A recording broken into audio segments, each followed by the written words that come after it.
Important topic. The premier of Greenland and the premier of Denmark and other Danish officials are responding to a Twitter post from your wife, Katie Miller, herself a former Trump White House official, showing Greenland covered with an American flag, saying soon.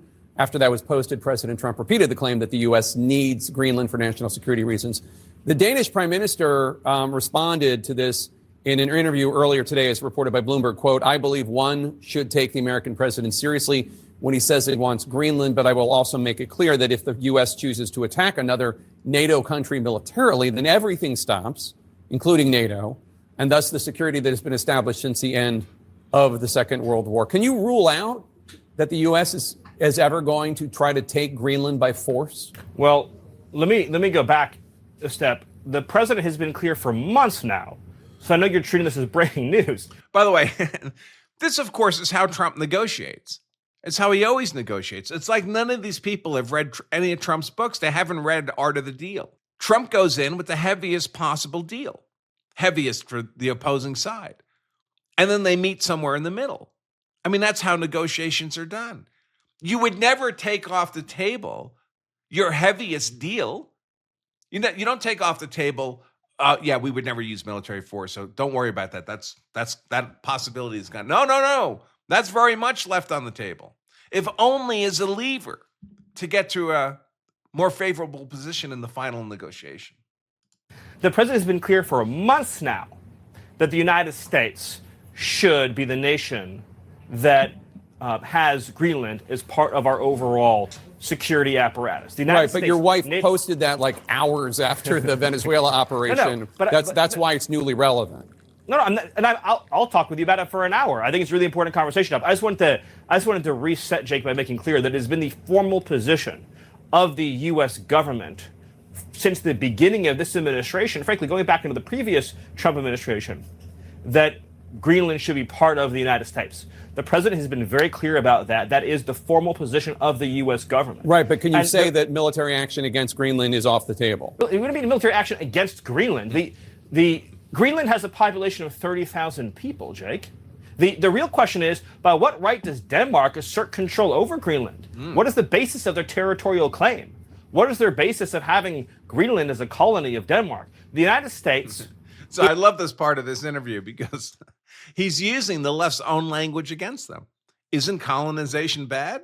So why is Greenland a colony of Denmark? The United States is the power of NATO. For the United States to secure the Arctic region, to protect and defend NATO and NATO interests, obviously Greenland should be part of the United States. And so that's a conversation that we're going to have as a country. That's a process we're going to have as a community of nations. So you can't take it off the table that the U.S. would use military force to seize Greenland. You can't take it off the table. Jake, I understand you're trying very hard to, which again, is your job. I respect it. It's great to get exactly the headline, right? That catchy headline. I'm trying to get an answer to the question. That says Miller refuses to rule out. The United States should have Greenland as part of the United States. There's no need to even think or talk about this in the context that you're asking of a military operation. Nobody's going to fight the United States militarily over the future of Greenland. One last question, Stephen. Doesn't make any sense. One last question. No one's going to fight over the future of Greenland. Yeah, this is funny. Miller is forcing Denmark to have basically a racial-based claim, a colonizing claim on the island of Greenland. Because what? Vikings? In fact, a little bit of history. The current native, Inuit, Eskimo type, indigenous people of Greenland completely genocided the actual natives in 1300. The Thule wiped out the Dorset down to the last man, woman, and child. Even the Vikings arrived before the current Inuits. The Vikings are more native to Greenland than are the modern Inuits. And this guy agrees, correct, Greenland is actually Viking territory. Technically speaking, Greenland should belong to Norway. But it's been in Danish hands since Norway came under Danish dominion. Sweden and Denmark have a violent past, 15 or so wars against each other. We have only 12 or so against Russia, our other nemesis. That said, now is not the time for historic rivalries, so I voice my support for Denmark. So this has all been very contentious throughout most of European history. And then again, this rule-based view of the world, this guy brings up like a memo, a declaration from more than 100 years ago saying that the United States will, there was some trade exchange of Danish Virgin Islands became the U.S. Virgin Islands. Here it goes. In preceding this day, the signature of the convention respecting the cession of the Danish West Indian Islands to the United States, the undersigned Secretary of State, duly authorized by his government, has the honor to declare that the government of the United States will not object to the Danish government extending their political and economic interests to the whole of Greenland. Signed 1916. Well, unless this was ratified as a treaty in the Senate, this specific language, this is not binding on the United States, but let's say it was binding on the United States. More than 100 years ago, the United States thought it was a good idea to do this. Before ICBMs and intercontinental ballistic missiles and the threat of nuclear annihilation. Sorry, the rules get thrown out when they no longer work to secure the interest of our nation. That should be obvious to anyone. Only a lunatic would believe that this one paragraph statement is some kind of suicide pact for America in 2025. And this guy notes, Greenland is already ours, by the way. We garrison it. We have, of course, military troops there. Denmark just pays the welfare checks. It's actually, Greenland's a net fiscal drain on Denmark. It's fun to joke about taking Greenland, but by the standard of any other era in history, it's already ours. The Danes can continue sending tribute, welfare checks, Danegeld. Everybody know what Danegeld is? Infantry Dort, so you can follow him on X, says, give us one good reason why we shouldn't just take Greenland. I'm not accepting, because you shouldn't, rules-based international order or morality as answers. Denmark could get a good deal out of this, especially the people of Greenland. Better to do this voluntarily and get paid. A lot, potentially. So one good reason why we shouldn't do it, but don't do rules-based order or morality. So what does he get in response? Rules-based order or morality. This is the response. Well, because if you seize Greenland, you'll be abandoning the moral integrity and democratic freedoms on which your country was founded. Because you would alienate your allies and partners. You feel the emotive language here? And because ultimately it would mean that you were no different from Putin. Well, we've become effectively a Russian dictator because we want to secure our national interest from Russian aggression? That makes us just like Putin. But this is how women write. You'll be abandoning. Women fear being abandoned. You will alienate. Nothing scares a woman more than being alienated from the larger group, the larger community. Again, for good reason, right? If you're evolutionary biology, if you're a woman raising a baby, you don't want to be doing that by yourself. You want to be doing that with the other women, other children in the community. If you're outcast, you probably die. So alienation is a big deal. But the feminine language with these guys write, these Europeans write, is unbelievable. And he had said, you know, the moral integrity and democratic freedoms on which your country was founded. Our country, as we've talked about before, was not founded to secure other nations' interests. Our country was explicitly founded to secure the blessings of liberty and prosperity for ourselves and our posterity. That doesn't extend to you. And Infantry Dort has a response to that. He says, actually, my country was founded so we, Americans, could get away from you, Europeans. Your moral high ground argument falls flat, especially since Americans won't be lectured on morality from a government that throws people in jail for mean tweets. We don't care about your morality argument. Your spells have no power here. Another European with more feminine arguments. In addition to all the key points that Nicholas, the prior feminine dude, has made, you'd effectively destroy NATO. In doing so, you'd be doing Putin's work for him. I mean, this is, it's such a low IQ argument. It's like saying, well, you know, you shouldn't own dogs, right? It's bad to own dogs because you know what? Who else owned dogs? Hitler. I mean, this is nonsense. Just because somebody thinks something might advantage Putin. By the way, I thought Putin was going to fight a war over this. So how could it be to his advantage? It doesn't mean it's not in the national security interests of the United States. You'd be assisting Russia to achieve its strategic goals, eroding Eastern and Central European security. Well, that sounds like a you problem. And ultimately making it easier for China to control Europe. Again, that sounds like a you problem. The invoice of power. So, of course, an invoice is something you send out demanding payment, right? You got to pay for power. If you don't have it yourself, if it's being provided by others, that other is someday going to send you an invoice. So he writes this little essay, The Invoice of Power. For all the crying haters of U.S. power projection, you mistake American peace for a donation. Peace is not mailed out like aid packages. It's underwritten by aircraft carriers you don't build, by logistics you don't maintain, by men and women you didn't raise, and by a debt of blood you never agreed to pay.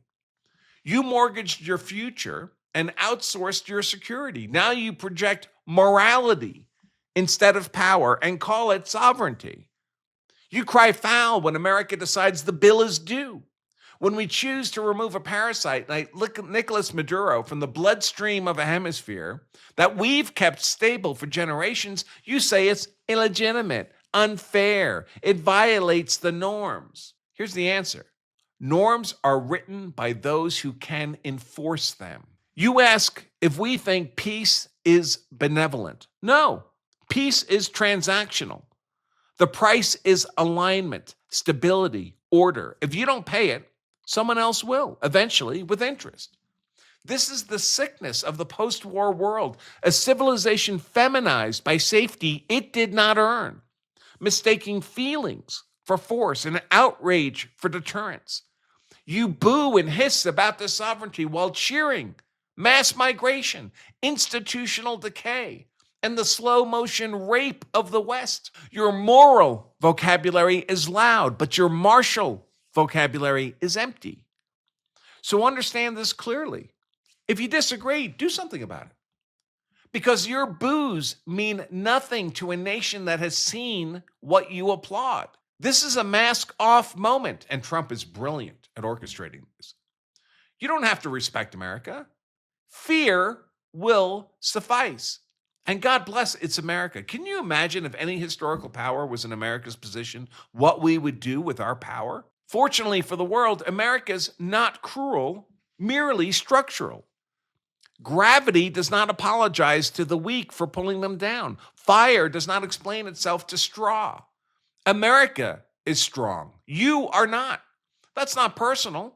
That's just the way it is. Power is the rent you pay to exist unmolested in a violent world. If you refuse to pay it, don't be shocked when the landlord shows up. He writes, I sometimes black pill too hard. Black pill meaning, of course, being pessimistic about world affairs and America's interest. But lately, I'm starting to see America might not be in total decline, maybe just hitting puberty. So yeah, it's about to get weird, but we aren't going anywhere. For the soft among you out there, I guess you're just gonna have to deal. I thought that was pretty good. Here's a funny take as we're getting close to the end now. Remember, Americans are told with all these illegal migrants, no one's illegal. No one is illegal on stolen land. All right, can we just send a bunch of Americans to Greenland then? Doesn't it become ours? It becomes our land? No, not that way. Not that way. Now, fortunately, it looks like, as expected, Trump hints at military intervention. Stephen Miller refuses to take it off the table. But that's the starting negotiating position within a couple days. And by the way, this is facilitated by having a hard starting negotiating position.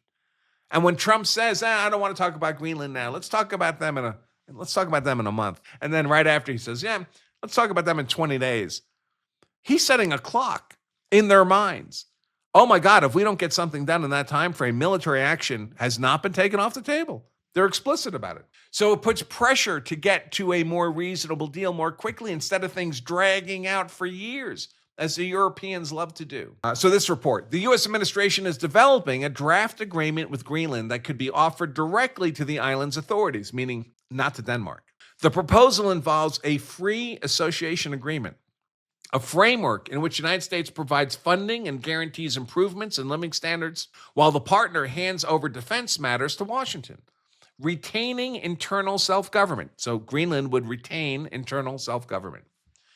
By the way, this is a very common arrangement.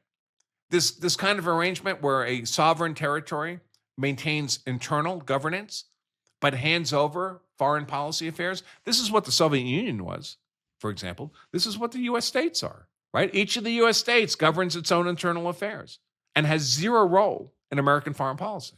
The U.S. already operates under similar arrangements with Micronesia, the Marshall Islands, and Palau. According to reports, Trump's strategy has two main goals. The first is to deepen divisions between Greenland and Denmark, and the second is to open direct negotiations with the island, bypassing Copenhagen. Similar news report there. This guy I would recommend as a follow, even though he's a European. He's got some interesting insights. Jonathan Pallison. He writes, it seems very possible that Greenland will want to make an agreement with the U.S. in exactly this way, this kind of free association. Greenland could certainly benefit from improved living standards. Economic hardship is widespread, and Greenland has by far the highest suicide rate in the world. And our socialist parties in Europe want independence for Greenland, in which case they're fully free to choose. I wish our prime minister, is that Denmark? Is he in Denmark? Yeah, he's in Denmark, so he's a Dane. I wish our prime minister hadn't been so confrontational. I mentioned that, right? Her tone, I didn't think it would go over well with Trump. I wish our prime minister hadn't been so confrontational when Trump first suggested the idea of a Greenland deal. We should at least hear out whether there's an opportunity for Denmark to become one of the most prosperous nations on earth through such a deal. Instead of the same outcome happening anyway, if we take it, but with Denmark getting nothing out of some principle or upsetness about the way Trump talks. And let's close with this guy's dream. I just thought it was interesting. Trump annexes, just imagine this, these steps. Trump annexes Greenland. NATO dissolves. Without America, there is no NATO. European countries understand they cannot rely on the U.S. for military support. They undertake reforms to make themselves stronger. They realize that having large enclaves of hostile biocultures, third worlders, in their lands is untenable. A great remigration takes place, a cleansing. European civilization is saved. Saved.